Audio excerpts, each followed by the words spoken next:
Bom, vamos seguindo. Vamos agora entrar nos finalmente.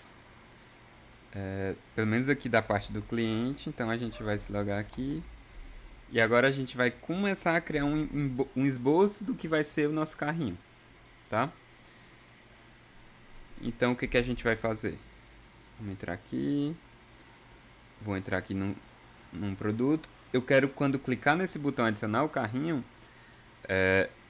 o produto de fato seja adicionado ao carrinho do usuário que está logado. Tá? Então, basicamente, o que a gente tem que fazer? A gente tem que criar aqui esse nosso método. Tá? Então, o que a gente vai fazer aqui? Primeira coisa que a gente precisa fazer. Concorda comigo que faz total sentido esse método adicionado ao carrinho estar no controller de carrinho? Nesse controller aqui. Então a gente precisa pegar essa referência para esse controller aqui. A gente aprendeu na aula passada que basta a gente fazer. Ó, eu vou pegar esse. Eu vou até chamar aqui de carrinho controller, para não confundir com outros controllers. E para pegar a gente pode fazer o seguinte: provider.auth context, basta passar o context. Vamos importar o nosso provider. E aqui a gente precisa só colocar carrinho controller.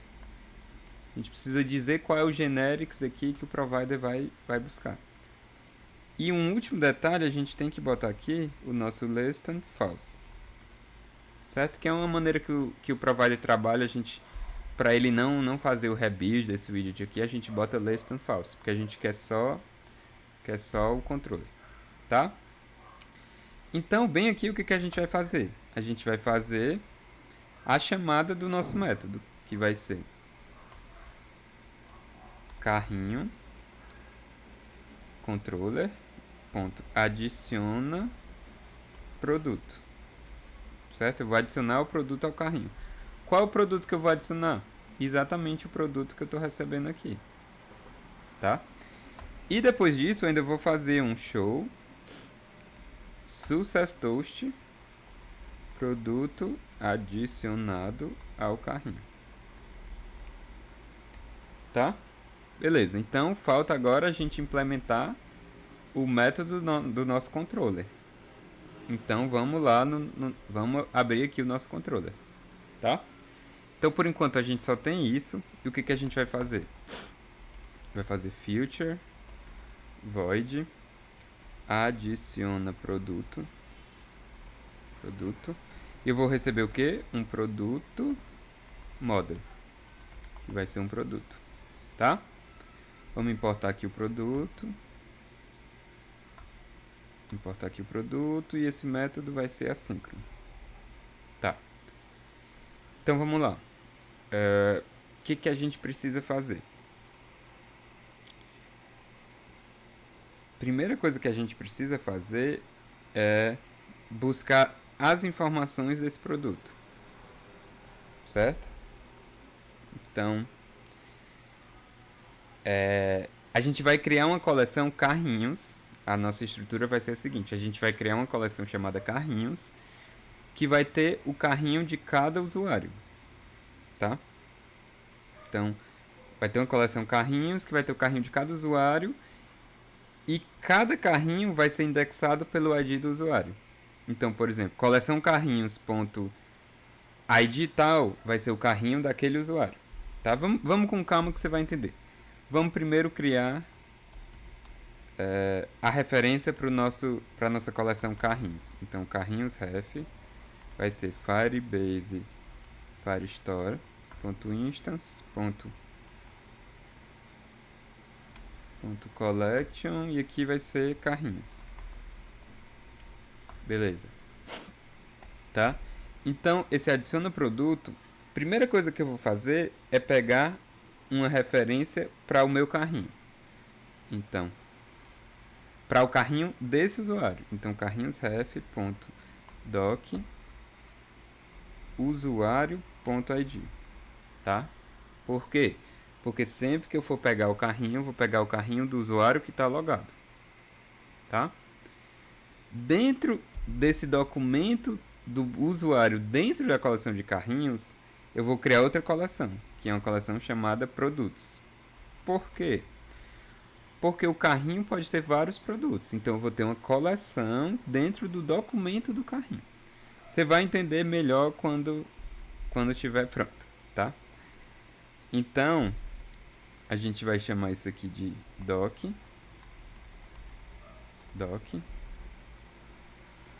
E dentro desse produto, eu vou fazer o seguinte, .doc produto.id. Tá?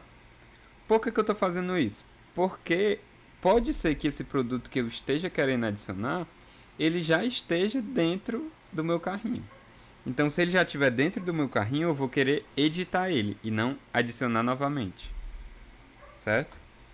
Para isso, eu vou fazer final doc snapshot recebe await doc.get. Tá? E aqui eu vou fazer essa lógica que eu acabei de mencionar. Se o meu doc snapshot existir, se ele existir, é porque eu sei que esse produto aqui que eu estou querendo adicionar, ele já está dentro da coleção produtos do carrinho do meu usuário. Então, possivelmente o que aconteceu? O usuário modificou a quantidade desse produto. Então eu vou fazer o seguinte, eu vou fazer a nova quantidade. Na verdade, a quantidade antiga vai ser doc snapshot.data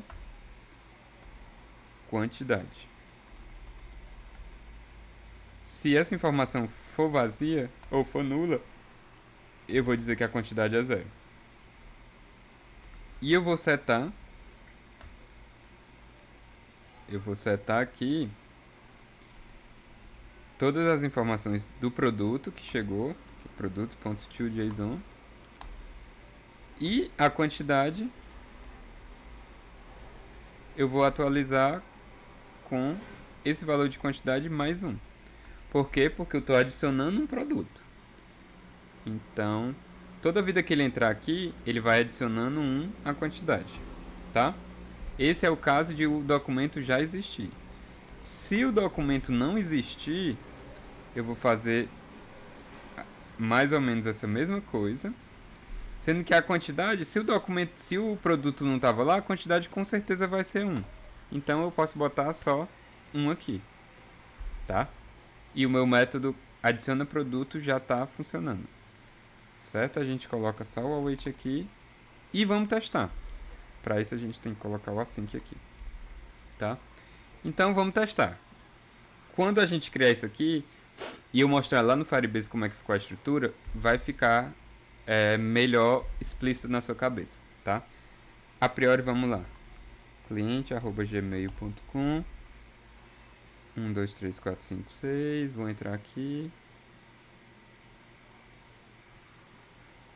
Certo, então eu vou escolher aqui um pastel, tá? Então eu vou colocar um pastel de queijo. Quando eu clicar aqui em adicionar o carrinho, ele vai dar um erro. Vamos ver que erro é esse. Tá.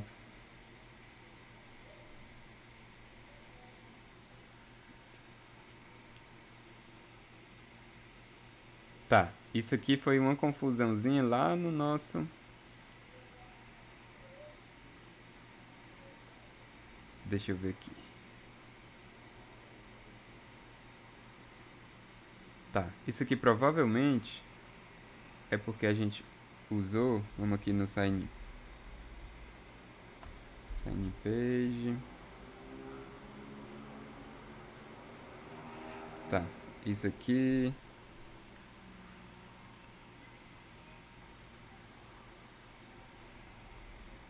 Colocar aqui assim. Vamos pensar aqui o que pode ter sido.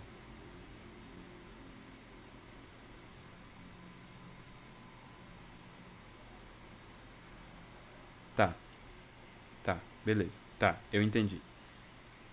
Olha o que aconteceu. Esse nosso carrinho aqui, a gente tá mandando ele para nossa home page, tá?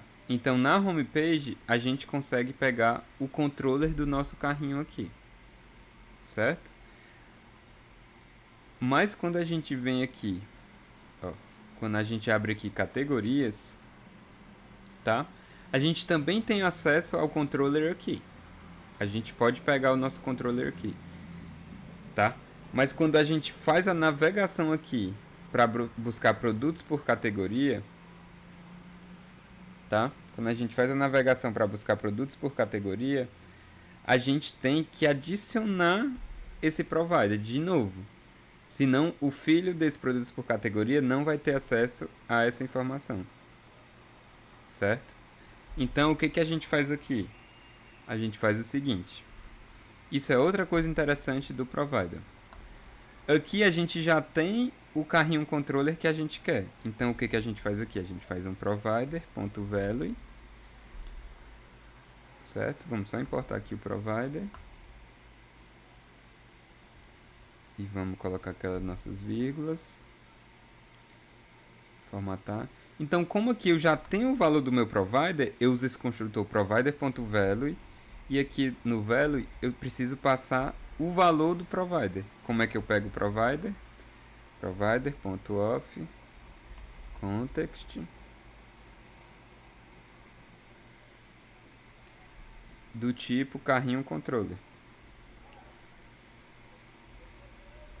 Tá? Vamos só importar aqui. Então agora a nossa tela produtos por categoria já tem o nosso provider. Beleza?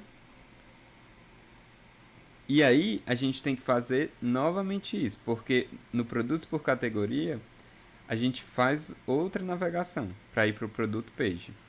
Então a gente tem que fazer aqui de novo. Ó, a gente faz aqui provider.value. Então a gente passa aqui o nosso value. E o nosso value vai ser essa informação aqui. A gente importa aqui o provider. E importa aqui o nosso controller. E coloca uns vírgulazinhos aqui. Tá. E aí eu vou dar uma geral para não ficar muito solto. Por que está acontecendo isso? Vamos lá. Ó, vamos começar do zero. Quando eu estou fazendo o login, na verdade, o ponto zero é o seguinte. Toda vida que a gente faz uma navegação, por exemplo, digamos que eu tenho a página A e a página B. Eu começo na página A. Quando eu vou navegar para a página B não é filha da página A. A página B é irmã da página A. Então, quando eu faço um provider, quem vai ter acesso ao provider são os filhos daquele provider. Então, nesse caso, como eu estou fazendo o provider aqui, quem é o filho do provider? O homepage. Então, o homepage tem acesso àquele provider, tá? Mas no momento que eu faço, consequentemente, o categorias também tem acesso ao provider. Mas no momento que eu faço uma navegação, como a gente estava fazendo para o produtos por categoria não é mais filho daquela página que eu fiz o provider. Ele vai ser irmão dela. Então, o que eu tenho que fazer? Quando eu vou fazer essa navegação, eu tenho que dizer de novo, ó, agora eu já tenho o provider nessa tela, eu estou passando para você. Aí, dessa maneira, o produto por categoria ele vai ter acesso agora a esse provider. E da mesma maneira, ele vai precisar passar para o produto page, tá? Então, vamos ver se isso resolve o nosso problema. É para resolver. Vamos só ver aqui. Então, vamos lá. cliente@gmail.com. Sim, 1, 2, 3, 4, 5, 6. Vamos entrar aqui. Beleza, vamos lá no nosso pastel de queijo. Vamos lá no nosso pastel de queijo e vamos tentar adicionar ele ao carrinho. Opa, agora parece que foi. Vamos ver como é que fica no nosso Firebase.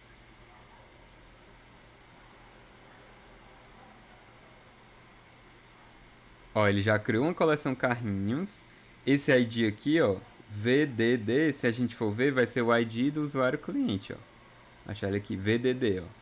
É usuário cliente. Então por que isso é legal? Porque agora a gente tem o carrinho específico daquele cliente, tá? Então, cliente VDD tem o seu carrinho. Como eu tinha dito, ó, dentro do carrinho dele, do documento do carrinho dele, tem uma coleção de produtos. E aqui tem vários produtos. Como eu só coloquei um, só vai ter o pastel, tá? Eu posso vir e colocar outro. Vamos colocar outro. Ah, eu tenho um pastel e agora eu quero uma bebida. Então eu vou adicionar uma Coca-Cola. Adicionar o carrinho. Ó, ele já colocou aqui, tá? Então vamos voltar aqui para o começo. O carrinho do meu usuário tem uma coleção de produtos e agora eu tenho dois produtos. Uma Coca-Cola e eu já adicionei, ó, todas as informações necessárias. Uma Coca-Cola e nós temos também um pastel, beleza? Por que isso é legal? Porque a gente está persistindo no Firebase o pedido daquele cliente. Então o cliente pode se deslogar do app, pode abrir de novo, fechar, que o pedido dele vai estar salvo aqui. Quando ele entrar de novo, a gente vai poder resgatar essa informação e mostrar para ele o pedido. Ele pode fechar o app e não vai perder esse pedido dele, tá? Então isso é bem legal. Então beleza, a gente já avançou mais ainda na nossa lógica, né? A gente precisa ainda fazer algumas coisas, tá? A gente já consegue adicionar pedidos, produtos por esse fluxo aqui. Vou até adicionar outro, uma entrada. A gente já consegue adicionar produtos por aqui. O que a gente ainda precisa fazer? A gente precisa adicionar um pedido de promoção. Então, por exemplo, quando eu clicar nessa pizza portuguesa, quando eu clicar nela, é para abrir uma tela parecida com essa tela aqui, sendo que o produto vai estar com o valor de promoção e quando eu adicionar o carrinho, é para ele ir para o carrinho com o valor da promoção. Beleza? Então é para ele ir com o valor da promoção. E outra coisa que a gente tem que fazer é o usuário ele precisa ter uma maneira de entrar no carrinho dele para ver qual é o valor total e para finalizar o pedido. Então, ele vai ter essa opção desse carrinho aqui em cima. Quando ele clicar, ele vai abrir uma tela com toda a informação do carrinho dele, ver quanto é que está o valor e ele vai poder finalizar esse pedido, tá? Mas por essa aula é só, a gente vai fazer isso na próxima aula, beleza? Então, até a próxima aula. Valeu!